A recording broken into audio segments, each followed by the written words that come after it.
You know what is up mga sangkay? This is me once again and I'm back mga sangkay for another video, another content na ating gagawin ngayon. And if you don't know my name, just call me Sangkay Janjan o kung sa Tagalog, Kaibigang Janjan. At kung bago ka pa lang sa ating channel, welcome po sa mundo ng mga sangkay. At kung hindi ka pa po nakapag-subscribe, ano pang hinihintay mo, Pasko? Please subscribe my YouTube channel and click the bell notification para lagi po kayong ma-update sa bawat video na ina-upload natin. May mga nagsasabi po na nananaba daw po ako. Isipin nyo naman mga sangkay na lagi lang po tayo nasa bahay, hindi po tayo makalabas. Puro lang tayo kain ngayon. So, kaya yun yung nangyayari. Kaya shoutout po sa mga nananaba dyan na katulad ko. Dahil po sa community quarantine. Alright mga sangkay, tama na itong mga kung ano-anong mga sinasabi ko pa. Umpisa na po natin ito. Tara!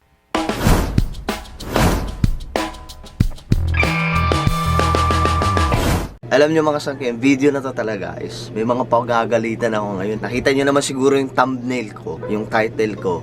Medyo mabigat yan. Kaya may papagalitan po talaga ako ngayon. Kasi grabe tong kaipokrituhan na ginagawa po nila sa ating bansa, no? Shoutout po sa mga hindi ipokrito dyan. Isa sa mga ipokrito na malalaman po natin ngayon, yung mga magdi-dislike at yung mga nagmamarunong na magko-comment dyan.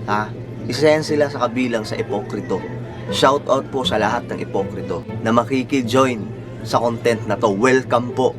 Piprituhin po namin kayo ngayon. Alam niyo kung bakit mga sangkay? Nito lamang, may isa pong lalaki na nag-aangas po sa kalsada na nabaril, no? Nabaril po ng ating kapulisan or kasundaluhan po ata yun. Sila po ay nagpapatupad ng community quarantine. Ewan kung nakita nyo sa video na kung saan ang lalaking ito ay tila po nag-aangas sa kalsada. Yun yung dahilan kung bakit nilapitan po siya ng otoridad at ang ginawa po is pinatalikod, pinataas po ng kamay.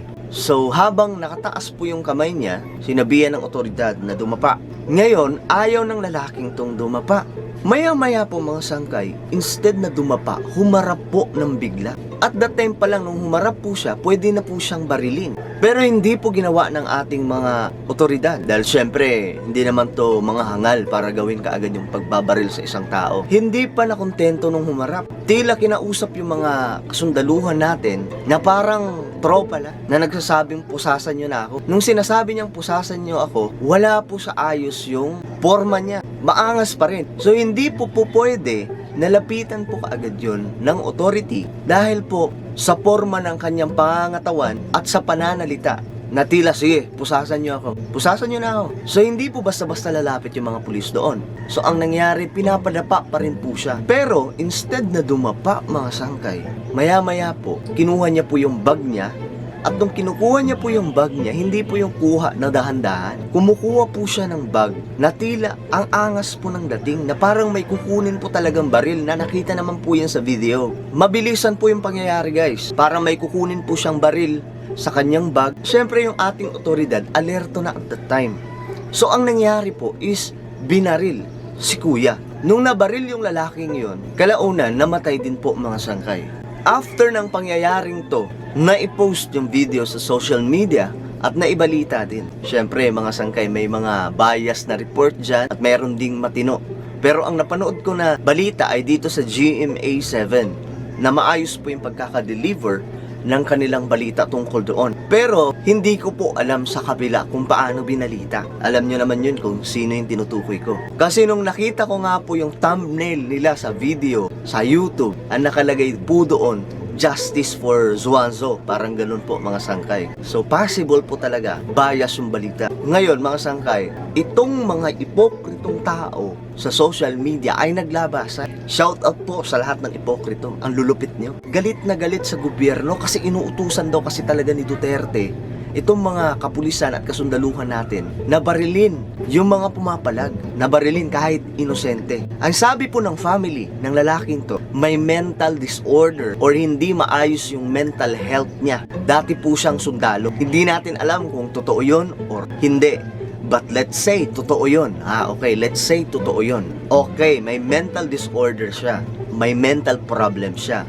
At that time ba malalaman ng ating otoridad na mayroon po siyang ganong problema? Sa ganong klaseng actions, ganong klaseng angas, malalaman ba ng mga pulis yun, ng mga sundalo na mayroong mental disorder? Anong gusto nyong gawin? Habang tinututukan ng baril, habang maangas yung dating na tila babarilin sila, i-check muna nila yung utak. Sa kanila ulit tututukan ng baril kapag na-check na nila kung may mental disorder, magpapatawag pa sila ng doktor. Ganon ba ang gusto nyong mangyari kapag may uhulihin? Hindi nyo ba ginagamit yung utak nyo, guys? Hindi nyo ba ginagamit yan? Alam nyo, sayang yung utak na yan. Pambira namang utak yan, guys. Masyado naman kayong halatang ipokrito. So, sa pagkakataong iyon, mga sangkay, tama po yung ginawa ng ating otoridad. Dahil anong malay nila kung may baril yun?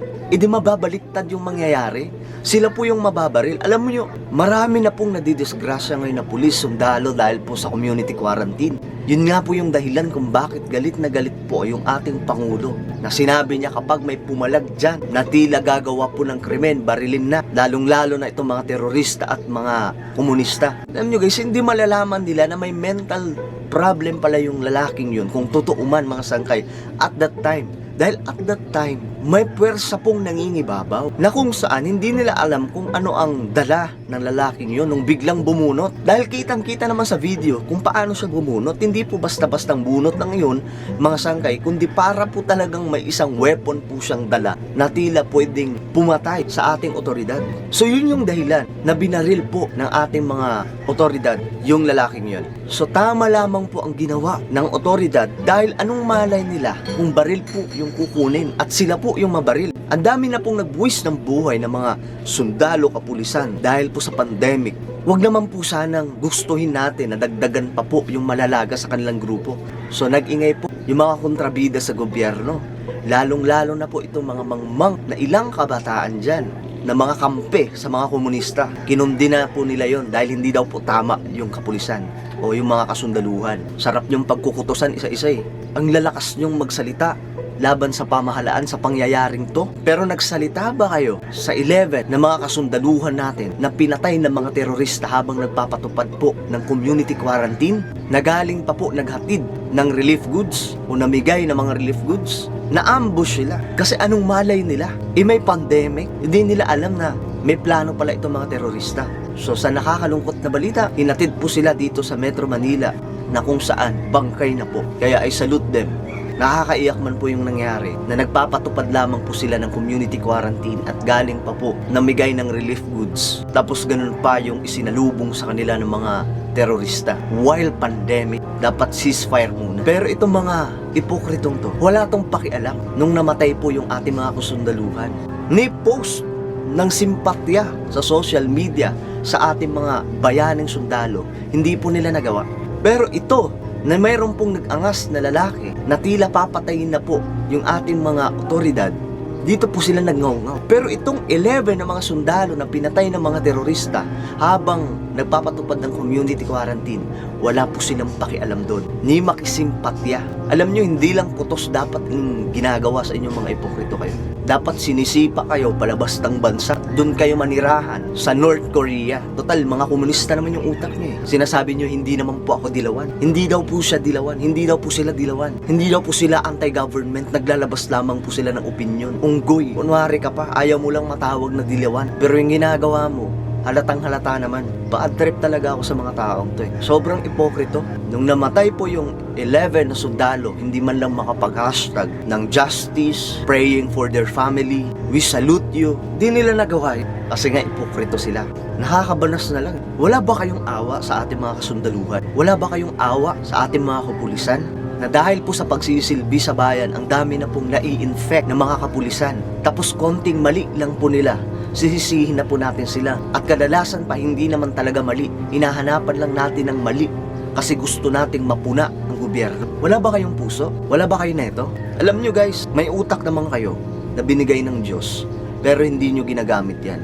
May puso kayong binigay ng Diyos, pero hindi nyo ginagamit yan. Sana naman gamitin natin yung puso natin sa pagkakataon to. Mga sundalo ay nangangamatay, mga kapulisan ay nangangamatay dahil nga po sa pandemic, dahil sa kakasaway nila sa mga matitigas na ulong Pinoy.